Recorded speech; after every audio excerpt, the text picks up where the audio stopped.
Okay, చూడమ్మా, next మనం మొదలుపెట్టే చాప్టర్ ఏంటి అన్నట్లయితే గ్రావిటేషన్. అర్థమైంది.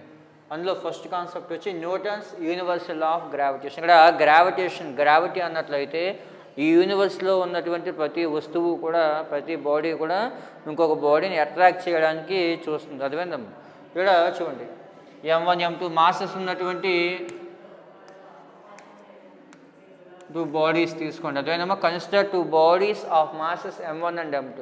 Then the force acting between the 2 bodies is directly proportional to product of magnitude of their masses. అదేనమ్మా, ఇక్కడ 2 వస్తువులు తీసుకుని వాటి యొక్క మాసెస్ అంటే ద్రవ్యరాశులు M1 M2 అనుకున్నట్లయితే ఆ 2 వస్తువుల మధ్య పనిచేసే గ్రావిటేషనల్ ఫోర్స్ అనేది వాటి యొక్క మాసెస్ యొక్క ప్రొడక్ట్కి డైరెక్ట్లీ ప్రపోర్షనల్ ఉంటుంది. And inversely proportional to square value of distance between them. అంటే వాటి మధ్య ఉన్నటువంటి డిస్టెన్స్కి ఇన్వర్స్లీ ప్రపోర్షన్ ఉంటుంది. ఈ 2 వస్తువుల మధ్య ఉన్నటువంటి దూరం పెరిగే కొద్దీ గ్రావిటేషనల్ ఫోర్స్ అని డిక్రీజ్ అవ్వడం జరుగుతుంది. ఈ రెండింటి నుంచి F డైరెక్ట్లీ ప్రపోర్షన్ అంటే ఏం రాయొచ్చమ్మా, M1 M2/r². ఇక్కడ ప్రపోర్షనాలిటీ చేస్తే కాన్స్టెంట్ పెట్టాలి. G పెట్టినట్లయితే F ఈజ్ ఏం రాయొచ్చమ్మా, G × M1 M2/r². దీన్నే న్యూటన్స్ లా ఆఫ్ గ్రావిటీగా మనం చెప్పొచ్చాము. అర్థమైందా. ఇక్కడ 2 వస్తువుల మధ్య పనిచేసే గ్రావిటేషనల్ ఫోర్స్ అనేది అట్రాక్టివ్ ఫోర్స్. అదే అర్థమైందా. అంటే యూనివర్స్లో ప్రతి వస్తువు కూడా ఇంకో వస్తువుని తన దగ్గరికి అట్రాక్ట్ చేయడానికి ప్రయత్నిస్తుంది.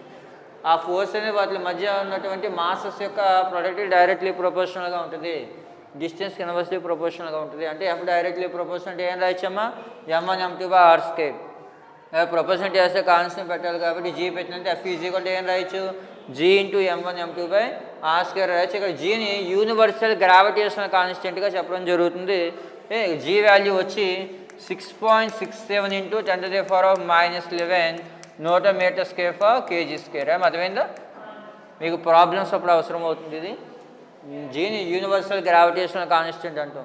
దీని వాల్యూ వచ్చి ఎంతమ్మా, 6.67 × 10⁻11 Nm²/kg². ఇప్పుడు ఈ G వాల్యూని డిటర్మైన్ చేయడానికి క్యావెండిష్ అనే సైంటిస్ట్ ఒక ఎక్స్పెరిమెంట్ చేశాడు. ఆ ఎక్స్పెరిమెంట్ మనం ఇప్పుడు చూద్దాం. అర్థమైందమ్మా.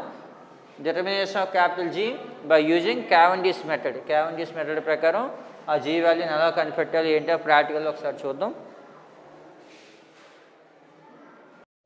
ఓకే, చూడమ్మా, నెక్స్ట్ వచ్చి determination of universal gravitational constant G by using Cavendish method.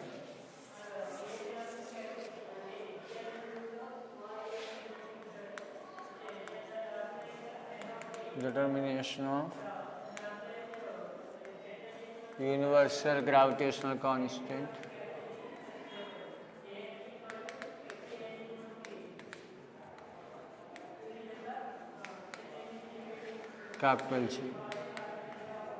by using Cavendish method.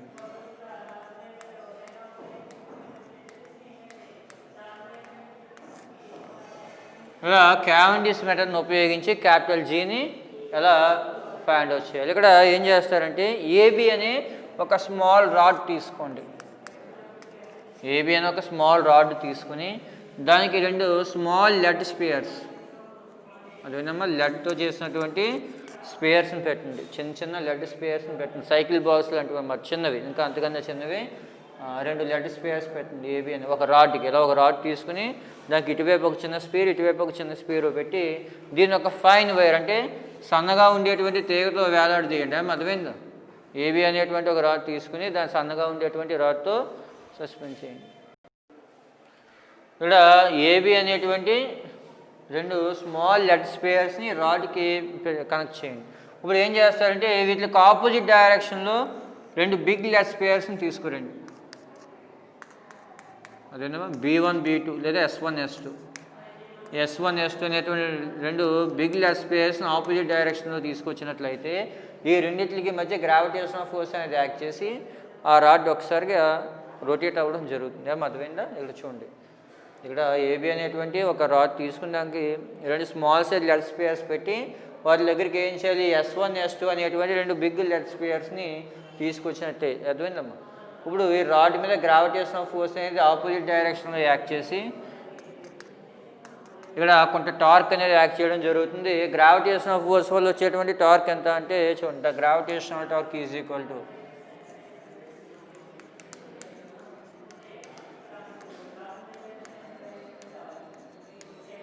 Tau is equal to ఏం రాయొచ్చు, టాక్ ఈక్వల్ టు ఆల్రెడీ మనం ప్రీవియస్ క్లాస్లో డిస్కస్ చేసాం, ఫోర్స్ ఇంటూ పెర్పెండిక్యులర్ డిస్టెన్స్. ఈ రాడ్ యొక్క length L అనుకోండి, ఈ rod యొక్క లెంత్ ఎల్ అనుకుంటే ఇప్పుడు ఈ రెండు ఫోర్స్లకి మధ్యన పెర్పెండిక్యులర్ డిస్టెన్స్ ఎల్లే కదా, అంటే tau equal to force into ఎల్గా రాసుకోవచ్చు. ఇక్కడ మనం తీసుకున్నటువంటి ఆ బిగ్ లెడ్ స్పియర్ యొక్క మాస్ క్యాపిటల్ ఎం అనుకోండి, స్మాల్ లెడ్ స్పియర్ యొక్క మాస్ స్మాల్ ఎం అనుకోండి. ఏమో అర్థమైందా, బిగ్ లెడ్ స్పియర్ యొక్క మాస్ ఏమో capital M, small lead sphere యొక్క మాస్ ఏమో స్మాల్ ఎం అనుకుంటే, అలాగే రెండింటి మధ్య డిస్టెన్స్ ఎల్ అనుకున్నట్లయితే ఇప్పుడు గ్రావిటీ చూడండి ఎఫ్ ఈజ్ ఈక్వల్ టు ఏం రాయొచ్చు, ఈ చూడండి ఈ రెండు వస్తువులకి మధ్య ఉన్న డిస్టెన్స్ స్మాలర్ అనుకోండి. అర్థమైందమ్మా, ఈ స్మాల్ ఎం స్పియర్కి మీరు అంత దూరంలో పెట్టారు, దీన్ని స్మాలర్ డిస్టెన్స్లో క్యాపిటల్ ఎం మాస్ ఉన్నటువంటి స్పియర్ పెట్టారు అనుకున్నట్లయితే gravitation force F is equal to ఏం రాయొచ్చు, జీ ఇంటూ m1m బై లేదా జిఎంఎం బై ఆర్ స్క్వేర్. అదేనమ్మా, ఇక్కడ చూడండి స్మాల్ ఎం స్క్వేర్కి ఆర్ డిస్టెన్స్లో క్యాపిటల్ ఎం మాస్ ఉన్నటువంటి స్క్వేర్ పెట్టారు అనుకోండి, అప్పుడు ఈ రెండింటికి మధ్య పనిచేసే గ్రావిటేషన్ ఫోర్స్ అంటే చూడండి స్మాల్ ఎం మాస్ ఉన్న స్క్వేర్ ఇది, దానికి ఆ డిస్టెన్స్లో క్యాపిటల్ ఎం మాస్ ఉన్న స్క్వేర్ తీసుకొచ్చారు. ఇప్పుడు రెండింటి మధ్య పనిచేసే గ్రావిటేషన్ ఫోర్స్ ఏంటి, F is equal to GMM by R square. అంటే ఇక్కడ ఎబ్బర్లు ఏం రాయొచ్చమ్మా, GMM by R square into ఎల్గా రాసుకోవచ్చు. అర్థమైంది, ఓకే.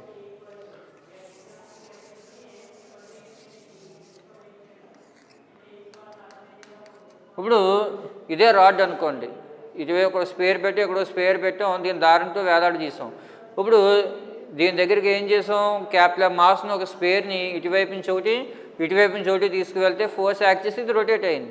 ఇది ఎప్పుడైతే తిరిగిందో మరి దీన్ని సస్పెండ్ చేసినటువంటి థ్రెడ్ ఉంది కదా, దారం ఉంది కదా, ఆ దారం కూడా మెల్లి తిరుగుతుంది కదా, అందులో కూడా ట్విస్ట్ వస్తుంది కదా. ఇప్పుడు కొంత టైంకి ఏమవుతుంది, తిరిగినటువంటి దారం దీన్ని వెనక్కి తీసుకురావడానికి ప్రయత్నిస్తుంది కదమ్మా. మనం ఏదో ఒక వస్తువు దారం కట్టి ఎలా తిప్పులేసామనుకో మళ్ళీ ఏం చేస్తుంది, దాన్ని వెనక్కి తీసుకురావడానికి ప్రయత్నిస్తుంది కదా, దాన్ని రీస్టోరింగ్ టార్క్ అంటాం. Restoring torque, restoring torque is equal to ఏం రాస్తున్నాడంటే టవ్ ఇంటూ థీటా. ఏమో అర్థమైందా, ఇక్కడ కొన్ని టవ్ తినండి అవసరం లేదు, గ్రావిటేషనల్ టార్క్ అని రాసుకునేది సరిపోతుంది. ఇలా restoring torque is equal to ఏం రాయచ్చమ్మా, టవ్ ఇంటూ థీటా. ఇక్కడ టవ్ ఏంటి అన్నట్లయితే couple acting for unit twist, అంటే ఒక్కసారి మెలికి తిరిగినప్పుడు ఈ వైర్లో వచ్చినటువంటి టార్క్ అనమాట. అదేమో couple acting for unit twist. అలాగే థీటా అనేటువంటిది డిఫ్లెక్షన్ యాంగిల్. అదేందమ్మా, ఇప్పుడు ఈ రాడ్ అనేది కదలకుండా స్టెబుల్గా ఉంది అంటే దాని అర్థం applied torque, gravitational torque is equal to restoring torque అయినట్టు. అదేందమ్మా, ఆ రాడ్ అనేది కదలకుండా ఉన్నట్టయితే దాని అర్థం ఏంటి, gravitational torque is equal to restoring torque అవుతుంది. కాబట్టి ఇప్పుడు ఈ రెండు ఈక్వల్ చేశారు అనుకోండి, అంటే GMM by R square into L is equal to tau into theta. మాకు కావాల్సిన జీ కదా, G is equal to tau into theta into R square by capital M into small M into L. అదేంటి, ఇక్కడ capital M అంటే తెలుసు big lead square mass, small M అంటే small lead square mass, L అంటే distance between two small lead squares. అలాగే theta tau R ఈ వాల్యూలన్నీ మనం డిటర్మైన్ చేసి ఇందులో సబ్స్టిట్యూట్ చేసినట్లయితే universal gravitation constant capital G వాల్యూని మనం ఫైండ్ అవుట్ చేయొచ్చు. ఏమో అర్థమైందా, ఓకే. ఓకే, నెక్స్ట్ వచ్చి acceleration due to gravity.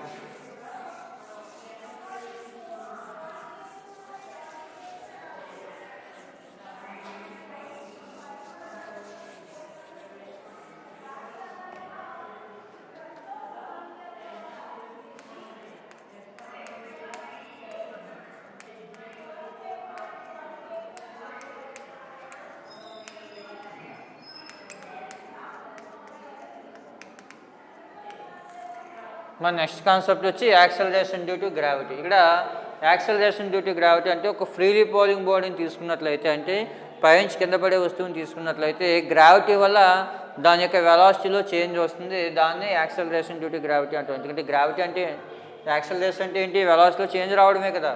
Oh freely falling బాడీని తీసుకున్నట్లయితే గ్రావిటీ వల్ల దీని యొక్క యాక్సలరేషన్లో చేంజ్ రావడం జరుగుతుంది. గ్రావిటీ వల్ల పనిచేసేటువంటి ఆ యాక్సలరేషన్ డ్యూ టు గ్రావిటీగా మనం చెప్పడం జరుగుతుంది. దాన్ని స్మాల్ జీతో డినోట్ చేయడం జరుగుతుంది. అదేవిధంగా ఇప్పుడు స్మాల్ జీకి క్యాపిటల్ జీకి ఉన్నటువంటి రిలేషన్ చూద్దాం. అదేవిధమ్మా relation between acceleration due to gravity and universal gravitational constant capital G. Relation between small G and capital G. Small జీకి క్యాపిటల్ జీకి ఉన్నటువంటి రిలేషన్షిప్. ఇక్కడ క్యాపిటల్ ఎం మాస్ను ఒక ప్లానెట్ తీసుకోండి, గ్రహాన్ని తీసుకోండి. దాని యొక్క సర్ఫేస్ మీద స్మాల్ ఎం మాస్ ఉన్నటువంటి ఒక ఆబ్జెక్ట్ ఉంది. దీని యొక్క రేడియస్ క్యాపిటల్ ఆర్ అనుకోండి. ప్లానెట్ యొక్క రేడియస్ క్యాపిటల్ ఆర్ అనుకోండి, దాని యొక్క మాస్ క్యాపిటల్ ఎం. అర్థమైందమ్మా? అలాగే ఆ సర్ఫేస్ మీద స్మాల్ ఎం మాస్ ఉన్నటువంటి ఒక ఆబ్జెక్ట్ ఉంది. దీని సెంటర్ ఓ అనుకోండి, దీని మాస్ క్యాపిటల్ ఎం, ప్లానెట్. అర్థమైందమ్మా? అలాగే ఆ ఆబ్జెక్ట్ యొక్క మాస్ స్మాల్ ఎం అనుకోండి, ఆ ప్లానెట్ యొక్క రేడియస్ క్యాపిటల్ ఆర్ అనుకున్నట్లయితే Newton's law of universal gravitation law ప్రకారం ఎఫ్ ఈజ్ ఈక్వల్ టు ఏం రాయొచ్చమ్మా? GMM by R square. అదేందమ్మా? అకార్డింగ్ టు లా ఆఫ్ గ్రావిటేషన్లో ఎఫ్ ఈజ్ ఈక్వల్ టు ఏం రాయొచ్చు? GMM by R square. అలాగే న్యూటన్ సెకండ్ లా ప్రకారం ఎఫ్ ఈజ్ ఈక్వల్ టు ఏంటమ్మా? ఎంజీ కదా. ఈ బాడీ మీద యాక్ట్ చేసే force F equal to MG. ఇప్పుడు రెండు ఈక్వల్ చేసుకున్నట్లయితే ఎంజీ ఈక్వల్ టు ఏం రాయొచ్చు? GMM by R square. రెండు క్యాన్సిల్ చేస్తే స్మాల్ జీ ఈక్వల్ టు ఏమవుతుంది? G M by R square. అర్థమైంది? ఇది రిలేషన్ చాలా ఇంపార్టెంట్. ఈ చాప్టర్లో మనకి మిగిలిన క్వశ్చన్కి ఇది అవసరం. అర్థమైందా? therefore the relation between the acceleration due to gravity small g and universal gravitational constant capital G is G equal to gm by r square. అర్థమైందమ్మా? ఇప్పుడు నెక్స్ట్ ఈ జీ వాల్యూ హైట్కి వెళ్ళినట్లయితే, అంటే ఆ ప్లానెట్ నుంచి సర్ఫేస్ నుంచి హైట్కి వెళ్ళినట్లయితే ఏ విధంగా చేంజ్ అవుతుంది, డెప్త్ అంటే లోతుకి వెళ్ళినట్లయితే ఏ విధంగా చేంజ్ అవుతుందో చూద్దాం. అర్థమైందా? యాక్సలరేషన్ డ్యూ టు గ్రావిటీ అంటే హైట్కి వెళ్ళే కొద్దీ ఎలా చేంజ్ అవుతుంది, డెప్త్కి వెళ్ళే కొద్దీ ఎలా చేంజ్ అవుతుందో చూద్దాం. ఓకే, నెక్స్ట్ కాన్సెప్ట్ వచ్చి variation of small G with height. అదేనా? Variation of acceleration due to gravity with height.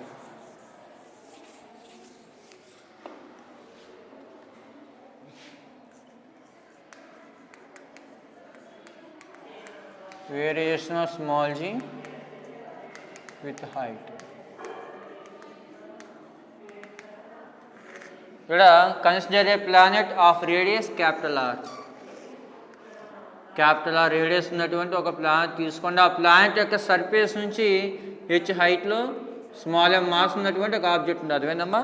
మన ఎత్తే తీసుకోండి. మన ఎత్త యొక్క రేడియస్ క్యాపిటల్ ఆర్ అనుకోండి. ఎత్త అనేది స్పేర్గా ఉంది, దాని రేడియస్ క్యాపిటల్ ఆర్ అనుకోండి. ఆ ఎత్త యొక్క సర్ఫేస్ నుంచి హెచ్ హైట్లో స్మాల్ ఎం మాస్ ఉన్న ఒక ఆబ్జెక్ట్ ఉందనుకోండి. అర్థమైందా? ఇప్పుడు హెచ్ హైట్లో ఈ పాయింట్ దగ్గర యాక్సలరేషన్ డ్యూ టు గ్రావిటీ ఎంత ఉందో మనం ఫైండ్ అవుట్ చేయాలి. మనకి స్మాల్ జీకి క్యాపిటల్ జీకి ఉన్న రిలేషన్ ఏంటి? స్మాల్ జీ ఈక్వల్ టు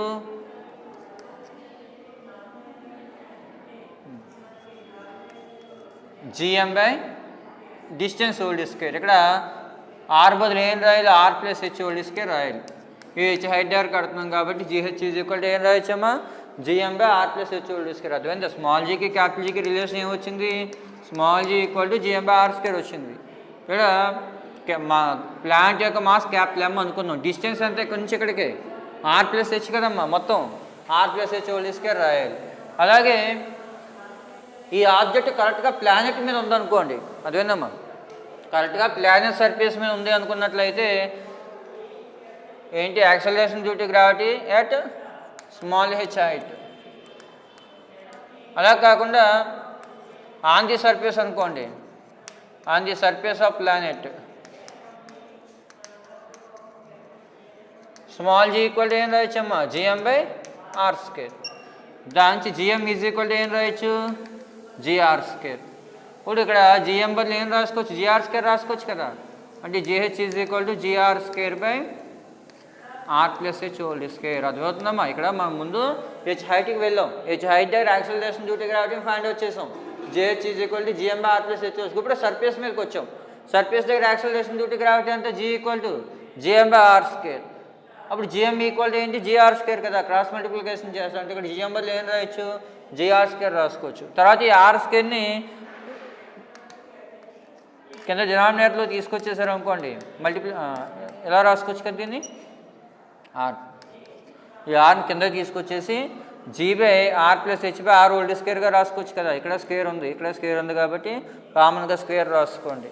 అప్పుడు దీన్ని జీ బై ఈ ఆర్తో డివైడ్ చేశారు, ఇంకా ఆర్ బై ఆర్ అంటే 1 plus H by R whole స్క్వేర్గా రాసుకోవచ్చు కదా. ఏమో ఇప్పుడు నెక్స్ట్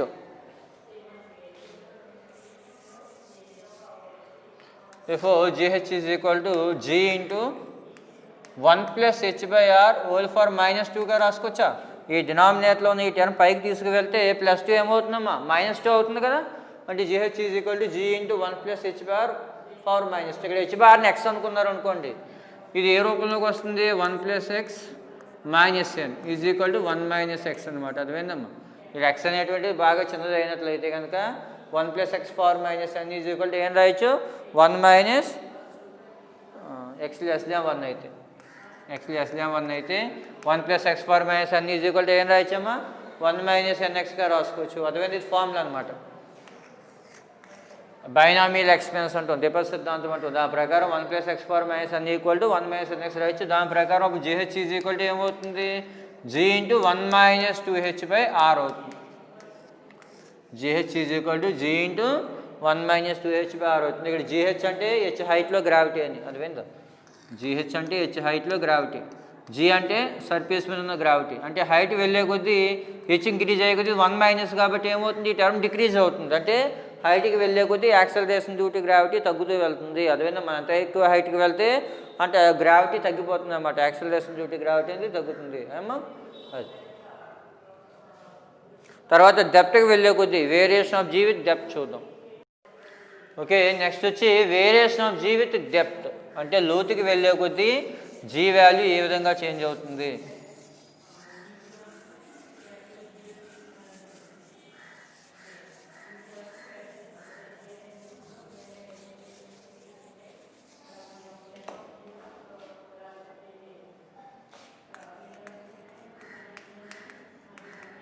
ఇక్కడ ఆ రేడియస్ ఉన్నటువంటి ప్లానెట్లు ఎర్త్ తీసుకోండి, ఎర్త్ యొక్క రేడియస్ R అనుకోండి, మరి దాని సెంటర్ O అనుకోండి. ఇప్పుడు మీరు ఏం చేశారంటే ఎర్త్ యొక్క సర్ఫేస్ నుంచి భూమి లోపలికి D లోతుకి వెళ్ళారు, D డెప్త్కి వెళ్ళారు. మీరు ఎర్త్ యొక్క సర్ఫేస్ నుంచి లోపలికి హోల్ పెట్టుకుంటా D లోపలికి వెళ్ళారు అనుకోండి. ఇప్పుడు మీరు ఇక్కడ యాక్సలరేషన్ డ్యూ టు గ్రావిటీని ఫైండ్ అవుట్ చేయాలి. ఇప్పుడు సర్ఫేస్ మీద D లోతుకి వెళ్ళినట్లయితే ఫస్ట్ సర్ఫేస్ మీద యాక్సలరేషన్ డ్యూ టు గ్రావిటీ అంటే G is equal to gm/r². అదేనమ్మా. సర్ఫేస్ మీద యాక్సలరేషన్ డ్యూ టు గ్రావిటీ అంటే small g equal to gm/r². దాని ఈక్వేషన్ 1 అనుకోండి. ఎర్త్ యొక్క మాస్ m అనుకోండి. అలాగే డెన్సిటీ సాంద్రత అంటాం, డెన్సిటీ ρ. అలాగే వాల్యూమ్ v అనుకోండి. మనకి density is equal to formula ఏంటి, అలాగే ఎర్త్ యొక్క ఇదంతా కూడా హోమోజీనియస్ అంటే సమానమైనటువంటి ఒకే రకమైనటువంటి మీడియం. అర్థమైందా. హోమోజీనియస్ మీడియం అలాగే స్పేర్ అనుకోండి. అర్థమైందమ్మా. మనకి డెన్సిటీ ఈజ్ ఈక్వల్ టు ఏంటి ఫార్ములా మాస్ బై వాల్యూమ్. దాని mass is equal to mass capital M volume V అనుకోండి. అంటే mass M is equal to ρV రాసుకోవచ్చా. ఇక్కడ డెన్సిటీ ρ అనమాట. అర్థమైందమ్మా. ఇక్కడ density ρ into volume of the sphere అంతా 4/3πr³. అంటే ఇక్కడ మాస్ బదులు ఈ వాల్యూ రాసుకోవచ్చు కదా. రాసుకున్నట్లయితే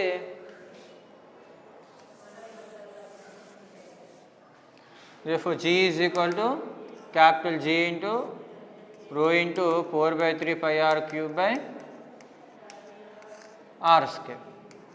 అలాగే D లోతుకి వెళ్ళినట్లయితే అదేనమ్మా ఎర్త్ యొక్క సర్ఫేస్ మీద నుంచి చూడండి, దీన్నే 4/3 ఈ రెండు క్యాన్సిల్ అయిపోతే ఇక్కడ R మిగులుతుంది, πr√Gగా రాసుకోవచ్చా.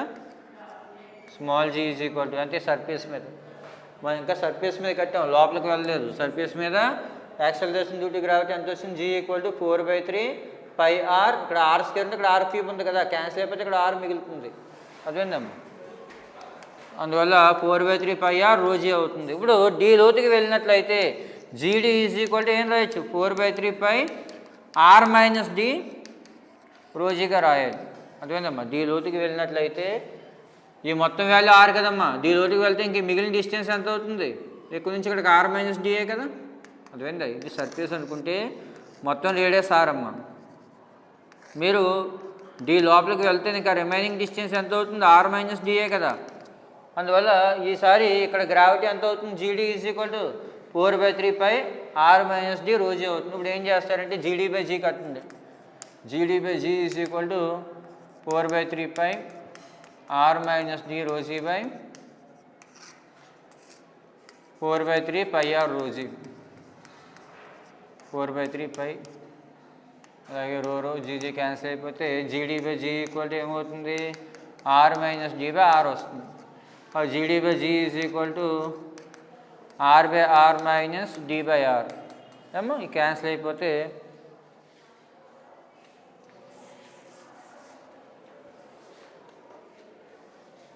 అటు GD by G is equal to 1 minus D by R వస్తుంది.